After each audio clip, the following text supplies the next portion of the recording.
Dragi gledatelji, po prvi puta se nalazimo ovako blizu pozornice Močvare, a sa mnom u društvu je Rob iz Death Angela koji će nam reći par riječi o ovom nekoć i još uvijek slavnom thrash metal bandu. Hi and welcome to Metal and welcome to Zagreb for the first time. Thank you very much. Hello, it's good to be here. So how have you been? Been great, thanks. Yeah, very good. You came here around 12 o'clock, around noon, so did you have any time to see the city or anything? No, unfortunately, not at all. I saw nothing but the inside of this venue and the walk for a few meters from here to Along the bus. The river, right? Yeah. No, from here to the bus. Too Like, bad. just there.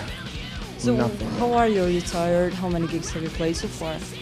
I'm doing all right today. I'm not so tired. I got decent sleep, but I could have had better. I mean, we had to do the border crossing, so that, made us wake up in the middle of our sleep and come here. And we stayed up pretty late last night, kind of partying last night in Sarajevo. But overall, it's been great. I mean, we've been touring now for like practically a year now, on and off, between all the different legs from Europe, North America, South America, Europe again. And but this particular tour has been going on for, I think tonight is the 11th or 12th show of this tour, so it's just been a little bit over a week and a half, almost 2 weeks, something like that. How did the gig in Sarajevo go? We have a lot of viewers in Bosnia as well because we speak the same language, so can you tell us something about the gig there yesterday? It was amazing. It was great. It was wild, and we did not expect that. We'd never been there before, and it was Tuesday night and stuff like that, so we just expected, hopefully it's pretty good. But it was packed in there. I mean, the people were going nuts, crazy stage diving, crazy thrashing pit and stuff, and really enthusiastic, loud crowds singing along and everything, singing the words to the new songs, and it was great. It was really, really wild. You're promoting the new album which came out last year, right? Yeah. So how did the audience accept the new album? What are your impressions? It's great. I'm happy to say, and I'm very thankful that they accept it very good. In fact, the response of the new songs is equal to the response of the old songs, which is really, kind of surprising. Normally, of course, people usually go to the older songs. They know them really well.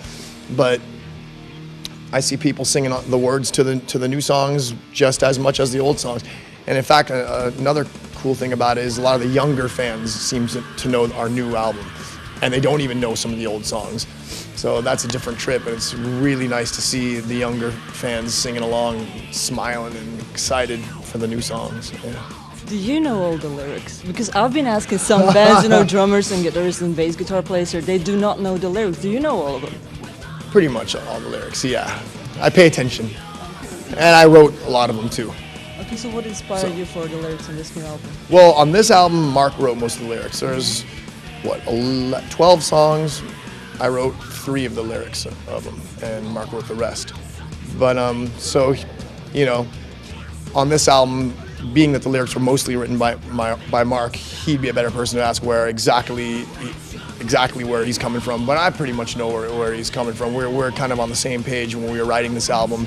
I mean, the lyrics and the music and everything about it is pretty much coming from the same place, which is just kind of, us rising above like a lot of obstacles and a lot of things that set us back in between the last album and this album, and personally and between the band and between even people on the outside, and then we just started to tap into people around us and our own selves, and just things, it's kind of a feeling of basically just that, rising above obstacles and things that are holding you back, and your victorious outcome of getting beyond it, and is a revengeful thing against all that crap kind of thing.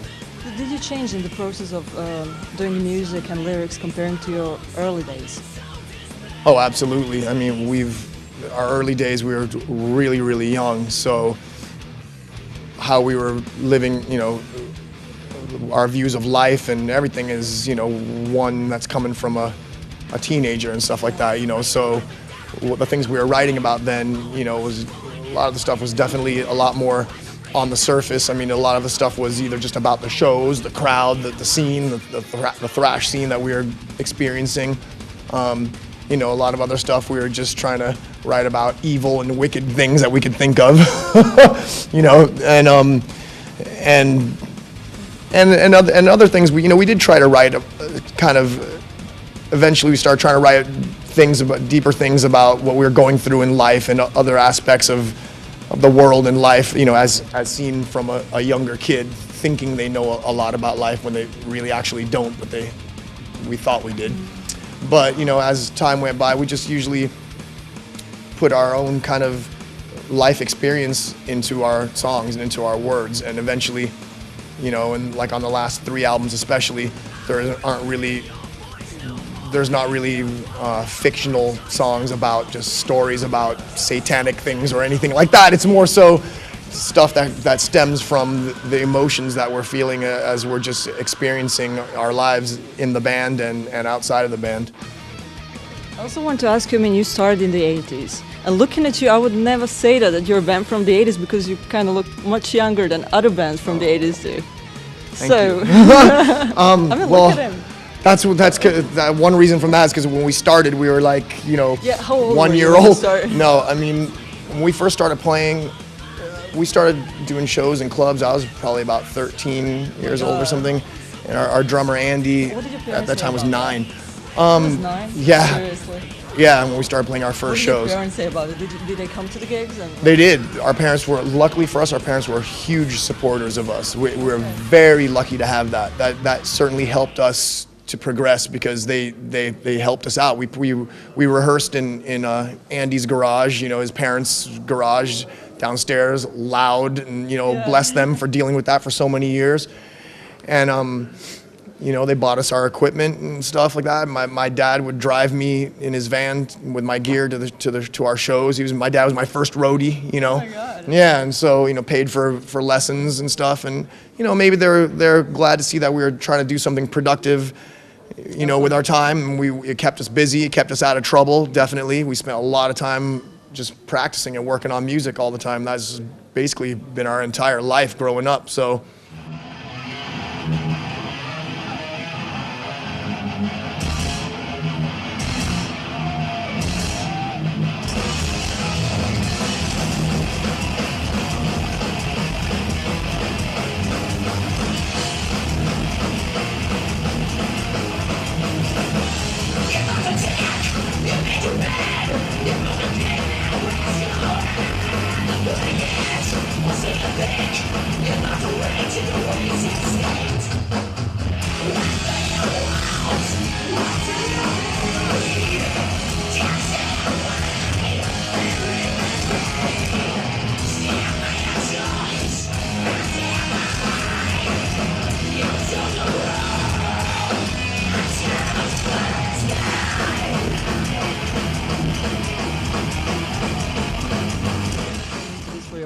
Basically, and you never did anything else, I guess.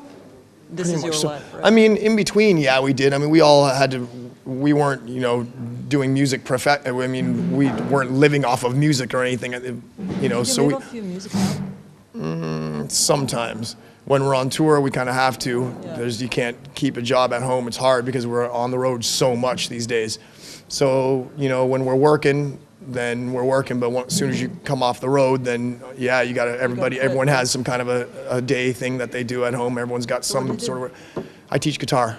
So again, it's music. So it's music, yeah, but you know, I've done every other weird, odd job. What's the weirdest thing you've done?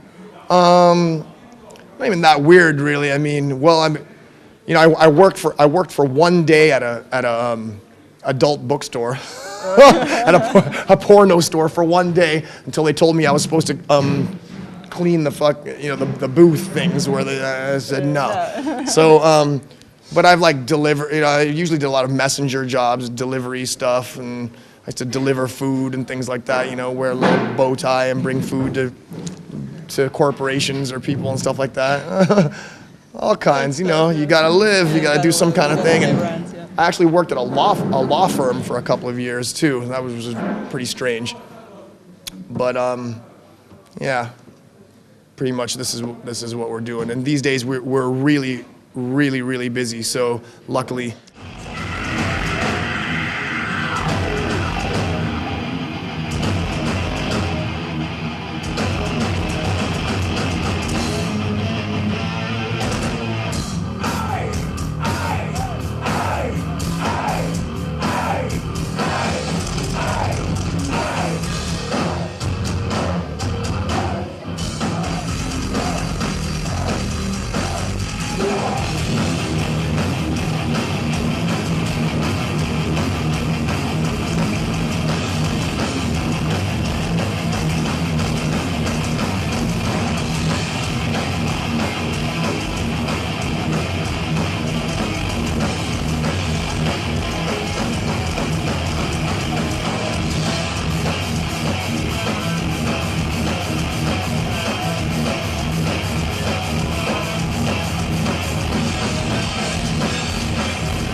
final words for your fans? Well, yeah, I mean, we just want to, of course, just thank all of you for all the support, you know, throughout the years. And, you know, if you haven't checked out our new album yet, please do. Relentless Retribution. It's out. It's vicious. It's brutal. And thank you so much. We love you.